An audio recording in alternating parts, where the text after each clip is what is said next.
দর্শক, শুভ সকাল। আমি এখন কথা বলবো আমাদের এই বাংলাদেশের সঙ্গীত জগতের এক উজ্জ্বল তারকা ছিলেন, যার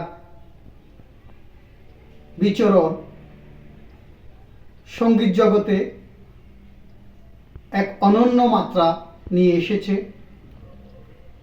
বাংলা ও বাঙালির মননে মানুষে যা গান আমাদের উজ্জীবিত করত, গুণী শিল্পী ফরিদা পারভিন।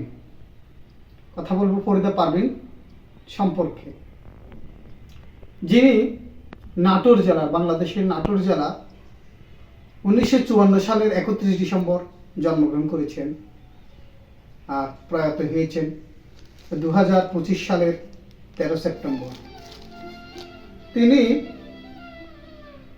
ওস্তাদ কমল চক্রবর্তীর কাছ থেকে সঙ্গীতের হাতেখড়ি নেওয়ার মধ্য দিয়ে তিনি এই বাংলাদেশে তিনি সঙ্গীতের সুধা বিলিয়েছিলেন। ওনার কর্মময় জীবন, ওনার জীবনাচরণ আমাদের এ প্রজন্মের মানুষের কাছে একটি আলোকবর্তিকা হয়ে ছড়িয়ে পড়েছে এবং ওনার কর্মময় জীবন আমাদের অনেক বার্তা, ওনার সঙ্গীতের মধ্য দিয়ে উনি সমাজে যে মেসেজ দিয়েছেন, গানের মধ্য দিয়ে যে মেসেজ দিয়েছেন, যেটা একটা সুন্দর একটা সমাজের প্রত্যাশা ছিল ওনার কাছে। ওনার বিচরণ আমরা পেয়েছি অনেক কিছু। উনি এমন একজন পতিতযশী ব্যক্তি ছিলেন যার কথা বলে শেষ করা যাবে না। ওনার কণ্ঠের প্রতিটি গান আমাদের এখনো শিহরিত করে। মূলত উনি ছিলেন একজন লোকসঙ্গীত শিল্পী।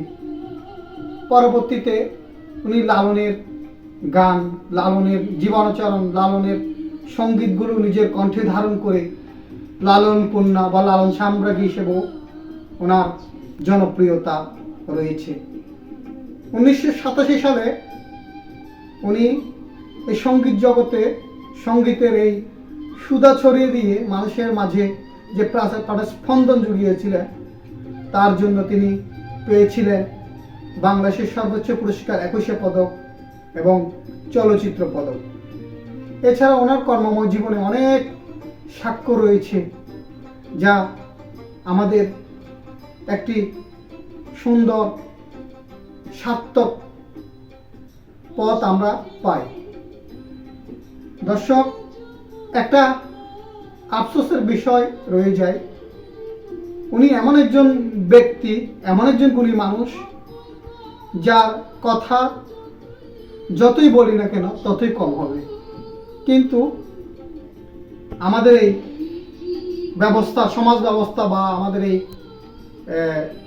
সরকার ব্যবস্থা আমাদের এই গুণী মানুষদেরকে নিয়ে আমরা কতটুকু কি করছি? আমরা যদি আমাদের আগামী প্রজন্মদেরকে একটি সঠিক একটা পথে রাখতে চাই, সঠিক একটা নির্দেশিত পথে তাদেরকে নিয়ে যেতে চাই, আমাদেরকে অবশ্যই তাদের পথ অবলম্বন করতে হবে। তারা সমাজের কথা বলেছেন, তারা মানুষের কথা বলেছেন, তারা একটা সুন্দর সুশৃঙ্খল পরিবেশের কথা বলেছেন গানের মধ্য দিয়ে। তো তাদের পথ বেয়ে আমাদেরকে একটা সুন্দর পথে যেতে হবে। তাই মহান সরকারে যারা দেশ পরিচালনা করছেন তাদের কাছে অনুরোধ জানাবো, এই গুণী মানুষদের, এই ফরিদা পারভিন সহ যারা আমাদের এই বাংলাদেশে আলো ছড়িয়ে গিয়েছিলেন, যারা আলোর বার্তা দিয়ে গিয়েছিলেন, তাদের জন্য, তাদের স্মৃতি রক্ষার্থে আগামী প্রজন্মের মাঝে তাদের বার্তা ছড়িয়ে দেওয়ার জন্য, তাদের মধ্য দিয়ে একটা সুন্দর সমাজ, সুন্দর জাতি গঠনের জন্য একটা উদ্যোগ অবশ্যই প্রয়োজন, যাতে প্রত্যেকটা গ্রামে গ্রামে, প্রত্যেকটা এলাকায়, প্রত্যেকটা পরিবারে এই গুণী মানুষ ফরিদা পারভিন, শ্রদ্ধেয় ফরিদা পারভিন, ওনাদের চর্চা হয়। আমি ওনার পবিত্র আত্মার শান্তি কামনা করি। সবাই ভালো থাকুন, সুস্থ থাকুন। অন্য দিন অন্য একটা ভিডিও নিয়ে আসবো। ধন্যবাদ।